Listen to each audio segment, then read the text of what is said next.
এক সময় কোনো এক গ্রামে বাস করত এক বৃদ্ধা। তার বয়স হয়েছিল প্রায় 60 বছরের কাছাকাছি। গ্রামের সবাই তাকে ডাকতো মঙ্গলার মা বলে। বৃদ্ধা হলে কি হবে, চলনে বলনে সে ছিল খুবই সামর্থ্য।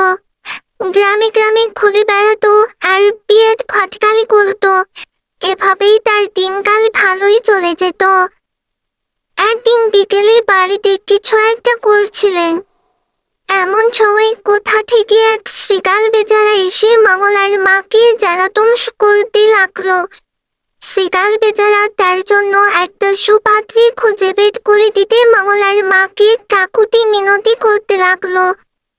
মঙ্গলার মা হেসে উঠল আর বলল, আগামী পরশু মঙ্গলবারে সেজে গুজে তার কাছে আসতে। মঙ্গলার মার এই কথা শুনে শিকার বেচারা খুশিতে আত্মহারা হয়ে বাড়ি ফিরে গেল। শিকার বেচারা খুশিতে ভরে তার বাড়িতে এসে এই করে সেই করে। পরের দিন সকালে ঘুম থেকে উঠে শিকার বেচারা সোজা বাজারে চলে গেল আর বিয়ের জন্য জামা কাপড় কিনে বাড়ি ফিরে এলো। সেই দিন রাতে খুশিতে তার ঘুম হলো না। রাতে ঘুমানোর সময় সে ভাবতে লাগলো তার স্ত্রী তার জন্য অপেক্ষা করে থাকবে। কয়েক মাস পর তার ঘরে আলো করে সন্তান আসবে। এসব ভেবে ভেবেই শিকার বেচারা রাত পার করে দিল। নির্ধারিত সময়ের মধ্যে শিকার বেচারা সেজে গুজে খুশিতে ভরে মঙ্গলার মার বাড়িতে চলে এলো। আর মঙ্গলার মাকে ডাকতে শুরু করলো।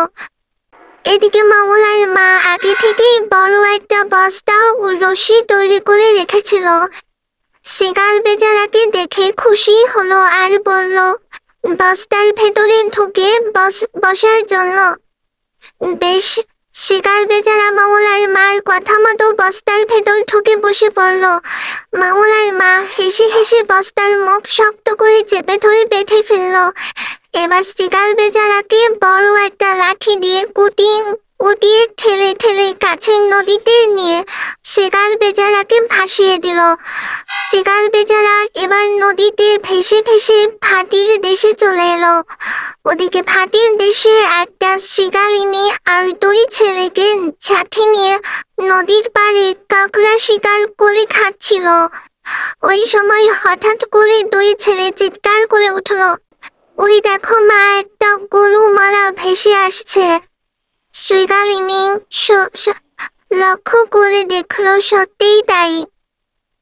সে সাঁতার কাটতে কাটতে ভেসে আসা বস্তার কাছে গিয়ে তা কামড়ে ধরলো আর টেনে টেনে নদীর তীরে নিয়ে আসলো। এবার মা আর 2 ছেলে মিলে বস্তাবন্দি শিকার বেচারাকে মুক্ত করলো। বস্তাবন্দি শিকার বেচারা তখন বের হয়ে এলো। শিকারিনী ও তার 2 ছেলে অবাকই হলো। শিকার বেচারা মুক্ত হয়ে তাদেরকে জিজ্ঞেস করলো, তোমরা এখানে কি করছিলে? এবার 2 ছেলে সবকিছু খুলে বলল। ওদিকে শিকারিনী লজ্জায় মাথা নিচু করে বসে আছে। শিকারিনীকে দেখে শিকার বেচারা মঙ্গলার মার কথা মনে পড়ে গেল। শিকার বেচারা খুশিতেই ছেলেদেরকে জিজ্ঞেস করলো, তোমাদের বাবা নেই? উত্তরে ছেলেরা বলল, না বাবা। এবার শিকার বেচারা ধীরে ধীরে শিকারিনীর কাছে গিয়ে বলল, আমারও কোনো সংসার নেই।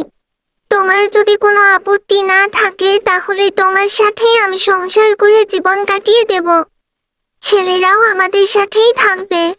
শিকারিনী একটুখানি পরে বলল, এতে আপনার যা ভালো মনে হয় তাই করতে পারেন। তাহলে আর কোনো কথা নেই, চলো আমার সাথে। শিকার বেচারার কথা মতো সবাই তার সাথে চলতে লাগলো। সবাইকে সাথে নিয়ে শিকার বেচারা 7 দিন পর দেশে ফিরে আসলো। দেশে ফিরে শিকার বেচারা সবাইকে সাথে নিয়ে সোজা মঙ্গলার মার বাড়িতে উপস্থিত হলো।